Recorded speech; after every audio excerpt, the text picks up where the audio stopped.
ஓம் ஞானமூர்த்தீஸ்வரர் சமேத முத்தாரம்மனை போற்றி. அனைவருக்கும் வணக்கம். அனுபவம் மற்றும் அருள்வாக்கு ஜோதிடர் செந்தில்குமார் முத்தாரம்மன் பேசுறேன். இந்த பதிவுல பித்திரு தோஷம் ஒரு ஜாதகத்தில் இருந்தால் இந்த ஜாதகர் அந்த தோஷத்தை எப்படி நிவர்த்தி செய்யலாம்? பித்திரு தோஷம் இருக்கிறதுனால இந்த ஜாதகருக்கு கிடைக்கக்கூடிய பாக்கியங்கள் உடனே கிடைக்காது, தடையாகி கொண்டே இருக்கும். ஏன் அப்படின்னு கேட்டீங்கன்னா, 9ஆம் இடம் அப்படிங்கிறது உங்களுடைய தந்தையை குறிக்கும். அதே சமயத்துல பித்திரு ஸ்தானத்தையும் குறிக்கும். உங்களுக்கு பாத்தீங்கன்னா அது பாக்கிய ஸ்தானமாக வேலை செய்யும். அந்த ஸ்தானமே கெட்டு போச்சு அப்படிங்கிற பட்சத்துல இந்த ஜென்மத்தில் நீங்கள் என்ன என்ன பாக்கியங்களை அடையணும் அப்படிங்கிறதுக்காக பிறந்திருக்கிறீங்களோ இது அனைத்துமே உங்களுக்கு தோஷமாகவும் பிரச்சனையாகவும் கொடுத்து உங்க கையில இருந்து கொடுத்து அப்புறம் புடுங்கி இப்படி ஏதோ ஒரு சூழல்ல நீங்க ஏண்டா பிறந்தோம் நினைக்கிற அளவுக்கு அது தோஷத்தை வெளிப்படுத்தி கொண்டே இருக்கும்.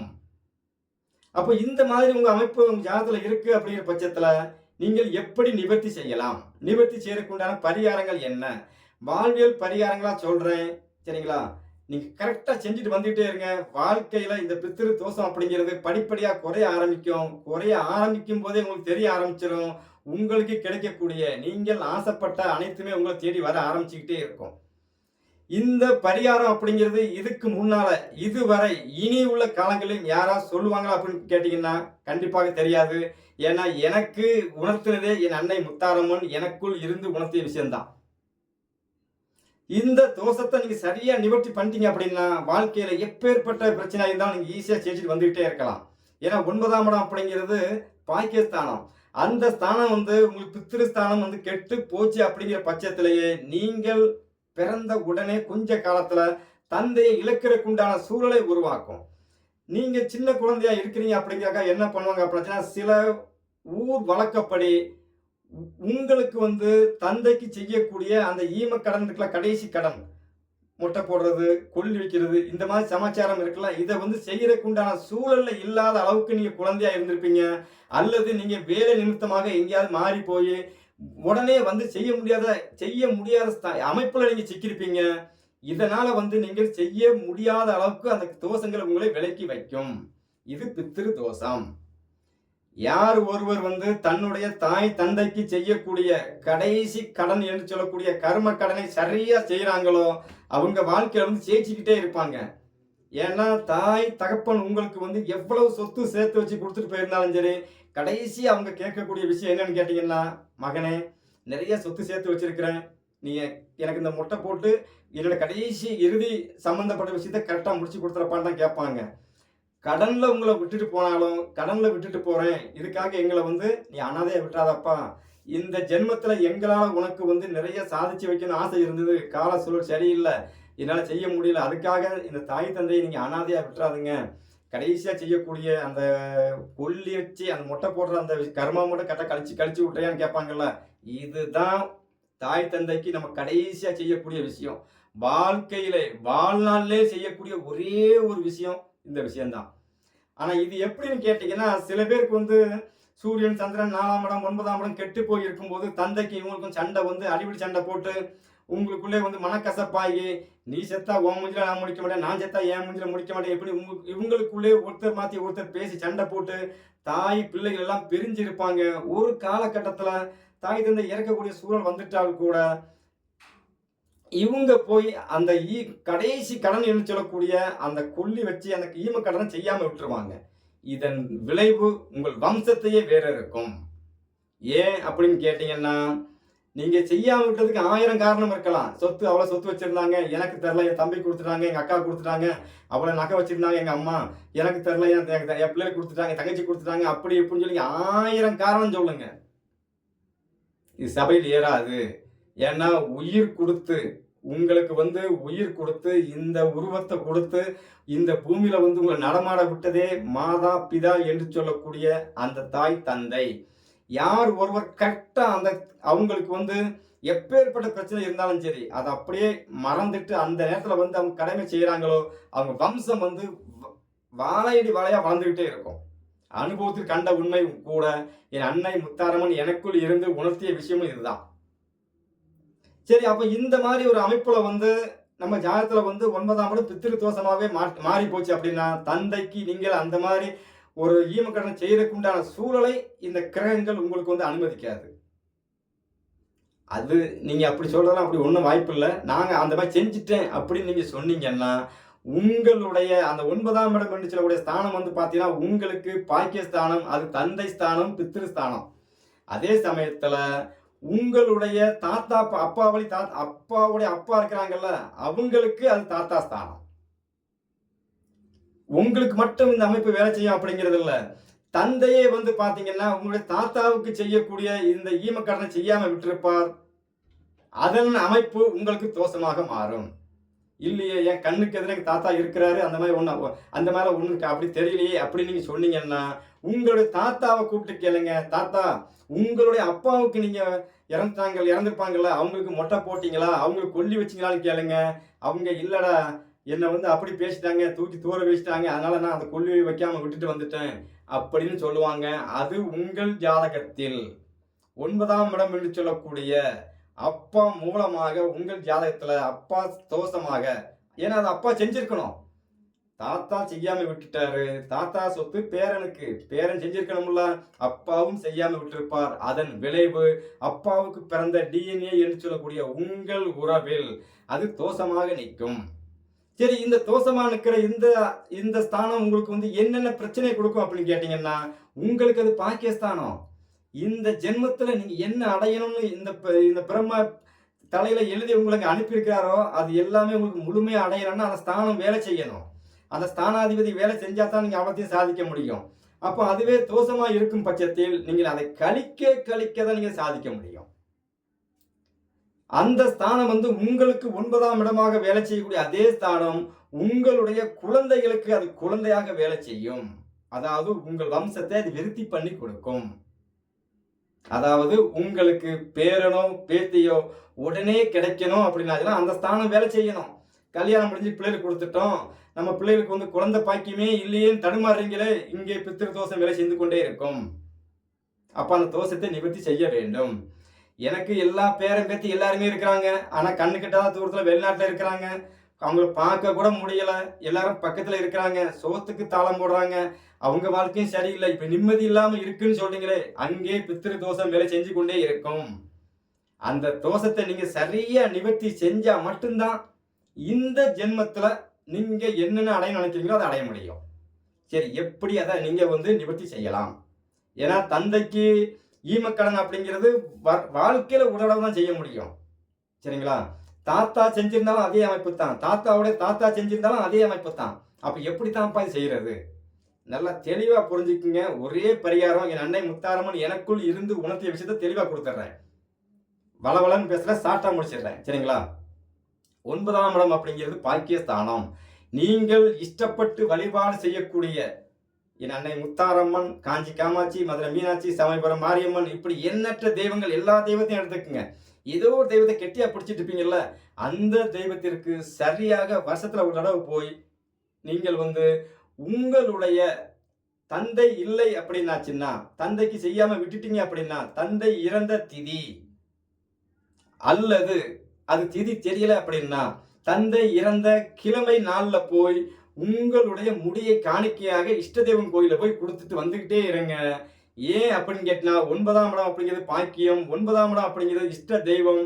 அந்த தெய்வத்தின் காலடியில தான் உங்கள் அப்பா இருப்பார். நீங்கள் போய் அந்த முடியை அந்த கோவில்ல இறக்கி போடும் பொழுது, காணிக்கையாக கொடுக்கும் பொழுது, உங்களுடைய தோஷத்தை இந்த இஷ்ட தெய்வத்தின் வழியாக பித்திரு தோஷத்தை உங்கள் தந்தையின் மூலமாக நீங்கள் நிவர்த்தி செய்ய முடியும். சத்தியமா முடியும். செஞ்சு பாருங்க, ஜெயிக்கலாம். என் அன்னை கொடுத்த விஷயம் இதுதான். சரி, தந்தை இருக்கிறாங்க. தாத்தா சம்பந்தப்பட்ட அவங்க தாத்தா அப்பாவோட விசாரிச்ச வகையில் எங்க அப்பா வந்து தாத்தா கோபத்துல வந்தாரு, செய்யாம விட்டாங்க அப்படின்னு சொல்றாங்க. நாங்க என்ன பண்றது அப்படிங்கிற அன்பர்களுக்கு கரெக்டா தாத்தா இறந்த தேதி, திதி, நாள் ஏதாவது ஒண்ணு தெரியுமான்னு பாருங்க. தெரிஞ்சதுன்னா அந்த நாள்ல போய் நீங்க போய் தாத்தாவுக்காக, எங்க அப்பா வந்து தாத்தாவுக்கு விட்டுட்டு வந்த கடன் நான் செலுத்துறேன் ஆண்டவா, என் வாழ்க்கை நல்லா வைன்னு சொல்லி வேண்டி முட்டை போடுங்க. வாழ்க்கையில ஜெயிச்சுக்கிட்டே இருக்கலாம். நல்லா செக் பண்ணி பாருங்க, உங்களுக்கு புரிஞ்சிடும்.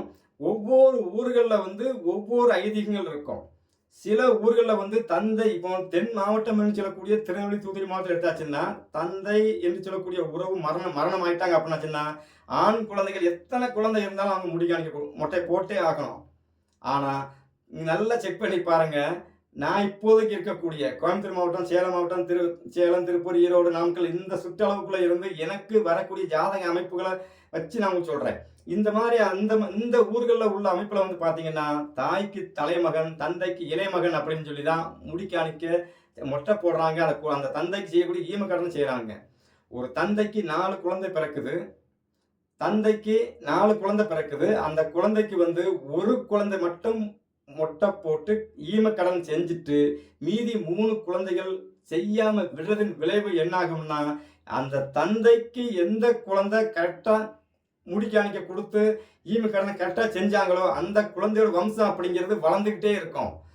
இந்த 3 குழந்தைகளை வந்து இந்த ஊர் ஐதீகப்படி நம்ம மொட்டை போட்டு ஈமக்கடன் செய்யாம விட்டு சும்மா சிம்பிளா மீசை மட்டும் எடுத்துட்டு நம்ம விட்டுறோம்ல, இந்த குழந்தைகள் என்னாகும் அப்படின்னு கேட்டீங்கன்னா அவங்க வம்சத்துல வந்து குழந்தை பாக்கிய தடை, தாமதங்கள், பிரச்சனை அப்படிங்கிறத எண்ணற்ற ஜாதகம் நான் பார்த்துருக்கிறேன். இதை வச்சுதான் நான் யோசிக்கும் போது என் அன்னை எனக்கு கொடுத்த உத்தரவு இதுதான். சரி, 4 பேர் இருக்கிறாங்க. தந்தைக்கு இளைய மகன், தாய்க்கு தலைமகன் இப்படி எடுக்கிறாங்க. 2 பிள்ளைகள் தாய் தந்தைக்கு செய்யக்கூடியதை ஏதோ அரையும் குறையமா செஞ்சுட்டாங்கன்னு வைங்க, ஒவ்வொரு ஊர் ஐதீகப்படி. இடையில உள்ள 2 குழந்தையும் அதே தாய் தந்தைக்கு பிறந்தது தானே, அந்த குழந்தைகளுக்கு அந்த பாக்கியம் இல்லை அப்படிங்கும் போது அங்கே அது தோஷமாக வேலை செய்யும். நான் கண்டது. ஏன்னா எல்லா குழந்தையும் தாய் தப்பனுக்கு பிறந்தது. அப்ப எல்லா குழந்தைகளுக்கும் அந்த ஈமக்கடன் செய்யறதுக்குண்டான பங்கை கொடுக்க வேண்டும். சரி, ஒவ்வொரு ஊர்களில் இருக்க ஐதீகப்படி நம்ம செய்யாம விட்டுட்டோம், இதோட சூழல் முடிஞ்சு போச்சு, என்ன செய்யலாம்? தந்தை என்னைக்கு இறந்தாங்களோ அந்த தேதி அல்லது அந்த திதி அல்லது அந்த கிழமை கரெக்டாக தேர்ந்தெடுத்துக்குங்க. அந்த கிழமை, அந்த திதி, அந்த நாள் வரும் நாளில் போய் ஆண்களா இருந்தா மாசம் மாசம் போய் முடி கட் பண்ணுவீங்கல்ல, அந்த நாள்ல உங்க முடியை அலங்காரமா கட் பண்ணிக்கிட்டே இருங்க. இது எப்படி? 9ஆம் இடங்கிறது இது பிரபஞ்சம். சரிங்களா? பிரபஞ்சத்தில் இருக்கக்கூடிய ஏதோ ஒரு சலூன் கடையில் போய் நீங்க முடியை கட் பண்றீங்க. உங்க தந்தை இறந்த நாள், தந்தை இறந்த திதி, தந்தை இறந்த கிழமை கணக்கு பண்ணி ஏதோ ஒரு நாளை தேர்ந்தெடுத்து மாசம் மாசம் நீங்க போய் முடியை கட் பண்ணும்போது என்ன ஆகும்னா, ஒரு வருஷத்துக்கு 12 தடவை நீங்க வந்து உங்களுடைய தந்தைக்கு திதி கொடுத்துக்கிட்டே இருக்கிறீங்க. அதாவது உங்க கர்மாவை கழிச்சுக்கிட்டே இருக்கிறீங்க. சரி, கோவில போய் மொட்டை போடணும்னு நினைக்கிறேன். உங்கள் தந்தைக்கு இறந்த நாள், திதி, கிழமை வரும் நாள்ல போய் உங்க இஷ்டப்பட்ட தெய்வம் கோயிலுக்கு போய் ஒரு மொட்டையை போடுங்க. எப்பேற்பட்ட கர்மாவா இருந்தாலும் அந்த தோஷம் நிவர்த்தி பண்ணிக்கிட்டே இருக்கும். வாழ்நாள்ல செய்யக்கூடிய வாழ்வியல் பரிகாரம் அப்படிங்கிறது தந்தை இறந்த நாள், இறந்த தேதி, இறந்த திதி, தேதி இதை மட்டும் கரெக்டா வச்சுட்டு 20 இறந்துட்டாங்களா, 20 அடுத்த மாசம் 20 மொட்டை முடிகாணிக்க கட்டிங் பண்றது, அதுக்கு அடுத்த மாசம் 20 இப்படி இல்லை வேலைக்கிழமையா அப்படி ஒவ்வொரு கிழமை எதை கரெக்டா கையில பிடிக்கணும் அதை கரெக்டா கையில பிடிச்சி செஞ்சுக்கிட்டே இருங்க. வாழ்நாள் முழுவதும் செய்யுங்க. இதுதான் உங்களுக்கு பரிகாரம். ஏன்னு கேட்டீங்கன்னா வாழ்க்கையில் நீங்க ஒரு தடவை செஞ்சிருந்தீங்கன்னா அந்த தோஷம் அதோட அடிபட்டு போயிருக்கும். செய்யாம விட்டதின் விளைவு நல்லா புரிஞ்சுக்கங்க. செய்யாம விட்டதின் விளைவு என்னன்னு கேட்டீங்கன்னா, நீங்கள் வாழ்நாள் முழுவதும் அதே தேதி, அதே நாள், அதே மாசம் கணக்கு பண்ணி, அதே வாரம் கணக்கு பண்ணி நீங்க போய் கரெக்டா போய் சலுங்கடையில் உங்க முடியை நீங்க அலங்காரமாக நீங்க வெட்ட கீழே விழுற அந்த முடி எல்லாமே இந்த பிரபஞ்சத்துல காத்தோட காத்தாக உங்கள் தந்தைக்கு செய்யக்கூடிய வாழ்வியல் பரிகாரமாக இது மாறிக்கிட்டே இருக்கும். இப்படி செய்யும்போது என்ன ஆகுன்னா, தோஷங்கள் படிப்படியா விலக ஆரம்பிக்கும். தோஷங்கள் விலக ஆரம்பிக்கும் போது நல்ல விஷயம் உள்ள வந்துகிட்டே இருக்கும். இதுலயே நீங்க புரிஞ்சுக்கலாம். சரி, இது ஆண்களுக்கு. சரி, பெண்களுக்கு நீங்க என்ன பண்றீங்க அப்படின்னாச்சுன்னா, பெண்களுக்கு வந்து முடி காணிக்க கொடுக்கிற இந்த அமைப்பு அப்படிங்கிறது ஐதீகப்படி கிடையாது. ஆனால் நீங்களும் இதே தேதி இப்போ பியூட்டி பார்லர்ல போய் நீங்க அழகு பண்ண போறீங்கல்ல, அந்த மாதிரி நாட்களா இருந்தாலும் சரி, சில பேர் வீட்டிலேயே முடியை வந்து கட் பண்ணி அதை அழகுபடுத்துற அந்த அமைப்பு உண்டு. உங்களுக்கு இந்த மாதிரி ஒரு சூழல் வருது அப்படின்னாச்சுன்னா, வருஷத்துல ஒரு தடவையோ 2 தடவையோ உங்களுடைய தந்தை என்று சொல்லக்கூடிய அவங்க இறந்த நாள், திதி, தேதி கணக்கு பண்ணி அந்த நாள்ல அந்த முடியை கட் பண்ணி அதை அப்படியே ஓரமா வச்சுட்டு, எப்போ நீங்க இஷ்டப்பட்டு வழிபாடு செய்யக்கூடிய கோவிலுக்கு நீங்க போவீங்கல்ல, அங்கே போகும்போது அந்த கோவில கொண்டு போய் அந்த முடியை போட்டுருங்க. வேலை முடிச்சு, உங்கள் பரிகாரம் சக்சஸ். சரி, அந்த மாதிரி நாள், தேதி, திதி எதுவுமே எனக்கு தெரியல, என்ன பண்றது? வருஷம் ஒரு தடவை இஷ்டப்பட்டு வழிபாடு செய்யக்கூடிய ஏதோ ஒரு தெய்வனை திருச்செந்தூர் முருகனா இருந்தாலும், முருகப்பெருமானா இருந்தாலும், ஆண் தெய்வம் என்று சொல்லக்கூடிய முருகப்பெருமான், சிவன் இந்த தெய்வங்களா இருந்தாலும் சரி, பெண் தெய்வம் அம்சத்தில் வரக்கூடிய காளியம்மன், மாரியம்மன், முத்தாரம்மன், சமயபுரம் மாரியம்மன், இப்படி எண்ணற்ற தெய்வங்கள் இருக்குல்ல. ஏதோ ஒரு தெய்வத்தை கெட்டியா பிடிச்சி தந்தைக்கு செய்யறதா நினைச்சு நீங்க அந்த முடிய காணிக்க கொடுக்க கொடுக்க உங்களுடைய தோஷம் அடியோடு நிவர்த்தி ஆகும். இந்த தோஷம் நிவர்த்தி ஆயிட்டு அப்படின்னாலே உங்களுடைய குழந்தைகளுக்கு குழந்தை பாக்கியம் இல்லை என்றால், நீங்கள் எப்போ போய் முடி கொடுத்துட்டு வர்றீங்களோ, இதை செஞ்சுட்டு இருக்கீங்களோ, ஆட்டோமேட்டிக்கா அவங்க குழந்தை பாக்கியம் உருவாகிட்டே இருக்கும். அதாவது உங்களுக்கு பேரனோ பேத்தியோ உங்களுக்கு கருமா இல்லாத, நல்லா புரிஞ்சுக்கங்க, இதான் இதுல முக்கியம். நீங்க இந்த கர்மா என்று சொல்லக்கூடிய இந்த கர்ம கடனை, இந்த தோஷத்தை இங்கேயே நிவர்த்தி இந்த ஜென்மத்தில் நிவர்த்தி செய்யும் பொழுது இன்னொரு தலைமுறை என்று சொல்லக்கூடிய உங்களுடைய பேரனுக்கோ பேத்திக்கோ வந்து பாத்தீங்கன்னா இந்த தோஷம் அப்படிங்கிறது சத்தியமா இருக்காது. இந்த விஷயத்த நீங்க கரெக்டா செஞ்சுட்டு வந்துட்டே இருக்கிறீங்க. உங்களுக்கு வந்து ஒரு 2 வருஷம் கழிச்சு ஒரு குழந்தை அப்படிங்கிற பேரனோ பேத்தியோ பிறக்கிறாங்கன்னா அவங்க ஜாதகத்தை அப்படியே எடுத்து பாருங்க. அங்கே 9ஆம் இடம் அழகாக தோஷம் இல்லாம பாக்கியஸ்தானம் வலுவாகி, பாக்கியாதிபதி வலுவாகி, உங்களுக்கு உங்க பேரன் பிறந்ததுக்கு அப்புறம் பாத்தீங்க அப்படின்னா, பேரனோ பேத்தியோ பிறந்ததுக்கு அப்புறம் உங்க வம்சம் விருத்தியாகிறதுக்கு உண்டான அமைப்புல வந்து கிரகங்கள் வந்து தோஷம் இல்லாமல் இருக்கும். இந்த தோஷம் அப்படிங்கிறது தான் ஒட்டுமொத்த வாழ்க்கையும் புரட்டி போட்டுக்கிறோம். ஏன்னா உங்கள் வம்சத்தை விருத்தி பண்ணணும். உங்களுக்கு அது 9ஆம் இடம், குழந்தைகளுக்கு பாக்கியஸ்தானம், உங்களுடைய மருமகன் உங்களுடைய பேரை பேத்தி குறிக்கிறதுக்கு உண்டான ஸ்தானம். வம்சம் விருத்தி ஆகணும்ல, அதான இந்த பிறப்பின் அம்சம். நீங்கள் உங்களுடைய குழந்தைகளுக்கு புண்ணியங்களை சேர்த்து வைங்க. அதே சமயத்துல கர்மாவை சேர்த்து வச்சிடாதுங்க. அப்போ உங்கள் ஜாதகப்படி என்ன தோஷம் இருக்கோ அந்த தோஷத்தை நீங்க நிவர்த்தி செஞ்சுட்டு விட்டுட்டீங்க அப்படின்னா உங்களுக்கு இந்த ஜென்மம் அழியறதுக்குள்ள என்ன பாக்கியம் கிடைக்கணுமோ அது கிடைக்கும். அதே சமயத்துல உங்கள் குழந்தைகளுக்கு இந்த ஜென்மத்துல என்ன அதிர்ஷ்டங்கள் கிடைக்கணுமோ, என்னென்ன பாக்கியங்கள் கிடைக்கணுமோ அதுவும் குழந்தைகளுக்கு கிடைக்கும். அதே சமயத்துல சொத்து சுகங்கள் என்று சொல்லக்கூடிய விஷயத்தை இந்த ஜென்மத்தில் நீங்க சேர்த்து வைக்காட்டி கூட உங்களுடைய பேரன் பேத்தி என்று சொல்லக்கூடிய அந்த உறவுகளுக்கு நீங்கள் புண்ணியத்தை சேர்த்து வச்சுட்டு போனீங்கன்னா அவங்க அந்த காலகட்டங்களில் ராஜா மாதிரி வாழ்வாங்க. சத்தியமான உண்மை. எப்படி உங்களுடைய அப்பாவுக்கு அப்பா என்று சொல்லக்கூடிய உறவு, தாய் தந்தைக்கு கடைசி கடன் என்று சொல்லக்கூடிய ஈம கடன் செய்யாம விட்டதின் விளைவாக இன்னைக்கு அவங்க வந்து நம்ம கஷ்டப்பட்டு இருக்கோமோ, இந்த மாதிரி ஒரு கஷ்டத்தை வந்து நீங்கள் வந்து உங்களுடைய பேரன் பேத்தி குழந்தைகளுக்கும் பேரன் பேத்திகளுக்கும் விட்டுறாதுங்க. இந்த பித்திரு தோஷத்தை உங்கள் தலைமுறையோட நீங்கள் கழிக்கிறதுக்கு செஞ்சுக்கிட்டே இருக்கலாம். எனக்கு எதுவுமே தெரியலப்பா, தாத்தா இறந்ததும் தெரியாது, அப்பா இறந்ததும் தெரியாது, நான் எனக்கு எதுவுமே தெரியாமல் தத்தளிச்சுட்டு இருக்கிறேன், என்ன பண்றது? வருஷம் ஒரு தடவை இந்த பிரபஞ்சத்தில் இருக்கக்கூடிய ஏதோ ஒரு தெய்வத்திற்கு சரிங்களா மொட்டை போட்டுக்கிட்டே இருங்க, வாழ்க்கையில் ஜெயிச்சுக்கிட்டே இருப்பீங்க. ஏன்னா உங்க கர்மா கழிஞ்சுக்கிட்டே இருக்கும். சரி, பெண்களுக்கு என்ன பண்ணலாம்? தலை முடியை நீங்க சீவும் போது பாத்தீங்கன்னா டெய்லி 4 நாள் முடி அத்தை வந்துகிட்டே இருக்கும். அந்த முடியை பூது அப்படியே எடுத்து வச்சுக்கிட்டே இருங்க. ஒரு 6 மாசம் கழிச்சு நீங்க இஷ்டப்பட்ட தெய்வம் கோவிலுக்கு போவீங்கல்ல, கோவிலுக்கு போகும்போது அங்கே போய் அந்த இறைவனுக்கு பூமுடி கொடுத்துட்டு அந்த முடியோட இங்க இருந்து அத்தத்து புடுங்கி வந்த முடி சேர்த்து கொண்டு போறீங்களா, அதோடு சேர்ந்து கலந்து அங்கே போட்டு வந்துடுங்க. ஏன்னா நீங்கள் 2 முடியா தினசரி உங்க தந்தைக்கோ தாய்க்கோ உங்களுடைய தாத்தா பாட்டி உறவுகளுக்கோ பித்திரு தோஷத்தை நீங்க அவங்க விட்ட தோஷத்தை நீங்க நிவர்த்தி செஞ்சுக்கிட்டே இருக்கிறீங்க. பிரபஞ்சம் உங்ககிட்ட இருந்து சீப்பு மூலமாகவோ ஏதோ ஒரு ரூபத்துல புடுங்கி எடுத்துக்கிட்டே இருக்குதுன்னு வைங்க. இதை அப்படியே சேர்த்து வச்சு இறைவன் சன்னிதானத்துல பூமுடி கொடுக்கும்போது கொண்டு போட்டுட்டு பூமுடி அங்க போடும்போது அத்தா தினசரி வந்த முடியும் கொண்டு வந்து போட்டுட்டேன், இப்பொழுது முடியும் கொடுக்குறேன், என் கர்மாவை கழிச்சு ஒன்று வேண்டி வழங்கிட்டு வந்துகிட்டே இருங்க. எப்பேற்பட்ட தோஷமா இருந்தால் நிவர்த்தி ஆகி உங்களுக்கு கிடைக்கக்கூடிய நல்ல கணவன் சம்பந்தப்பட்ட உறவு, குழந்தை பாக்கியங்கள், உங்களுக்கு என்ன பாக்கியங்கள் கிடைக்கணுமோ அது அனைத்தையும் இந்த இறைவன் இந்த பிரபஞ்சம் வழியாக உங்களுக்கு கொடுத்துக்கிட்டே இருப்பான். பித்ரு தோஷம் நிவர்த்தி ஆகும்போது என்ன ஆகுன்னா இறைவன் ஆசியும் கிடைக்கும், உங்களுடைய தந்தை என்று சொல்லக்கூடிய அவங்க ஆசையும் கிடைக்கும், தாத்தா பாட்டி என்று சொல்லக்கூடிய முன்னோர்கள் ஆசையும் கிடைக்கும். சில பேருக்கு ஒரு கேள்வி இருக்கும், நான் வருஷம் போய் தாத்தா பாட்டி எல்லாருக்கும் நாங்க வந்து திதி கொடுத்துதானப்பா இருக்கிறோம். அது வேற டிபார்ட்மெண்ட். திதி கொடுக்கிறது வேற. நான் சொல்றது ஈம கடனுக்கு உண்டான விஷயத்த சொல்லிட்டு இருக்கிறேன். சரிங்களா? ஏன்னா நீங்க வருஷத்துல ஒரு தடவை போய் தண்ணி கொடுத்து அவங்களுக்கு மந்திரங்கள் கொடுத்து சாப்பாடு உணவு கொடுக்குறீங்க, அது பசியாத்துறீங்க. கருமா நான் சொல்றது. இவங்க விட்ட கடனை நீங்க தான் அடைக்கணும். இந்த பித்திரு கடனை இப்படி நீங்க அடைச்சி பாருங்க, ஒரு வருஷம் தொடர்ச்சியா செஞ்சு பாருங்க, வாழ்க்கையில ஜெயிச்சுக்கிட்டே இருக்கலாம்.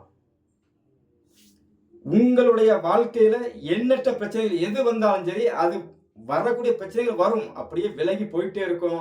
உங்களுக்கே அதிசயமா இருக்கும். என்னடா வாழ்க்கை பெரிய மாற்றமா இருக்கே அப்படின்ட்டு. ஒரு தடவைக்கு 2 தடவை செய்யும்போதே மாற ஆரம்பிக்கும். ஆனா நீங்க வந்து கரெக்ட்டா மாசம் மாசம் நீங்க கழிச்சுக்கிட்டே வந்தா என்ன ஆகும்? வாழ்க்கையில நீங்க என்ன என்ன ஆசைப்பட்டீங்களோ, அது அனைத்துமே வந்து போராட்டம் இல்லாமல் தேடி வந்துகிட்டே இருக்கும். சரிங்களா? இது எல்லாமே என் அன்னை முத்தாரம்மன் எனக்குள் இருந்து உணர்த்திய விஷயம் இதுதான். செஞ்சு பாருங்க, வாழ்க்கையில ஜெயிச்சுக்கிட்டே இருக்கலாம். நாளைக்கு வீடியோல வந்து 4ஆம் இடம் என்று சொல்லக்கூடிய ஸ்தானம் மாத்திரு ஸ்தானம், தாய் ஸ்தானம். தாய் ஸ்தானம் தோஷமா இருக்கும் அன்பர்களுக்கு என்னென்ன பரிகாரம் எப்படி செய்யலாம் அப்படிங்கிறத நாளைக்கு வீடியோல கொடுக்குறேன். சரிங்களா? உங்களுக்கு பிடிச்சிருந்ததுன்னா இந்த வீடியோ நண்பர்களுக்கு ஷேர் பண்ணுங்க. சப்ஸ்கிரைப் பண்ணி பாருங்க. சரிங்களா? எல்லோருக்கும் என் அன்னை முத்தாரம்மன் அருள் பரிபூரணமா கிடைக்கட்டும். நன்றி. வணக்கம்.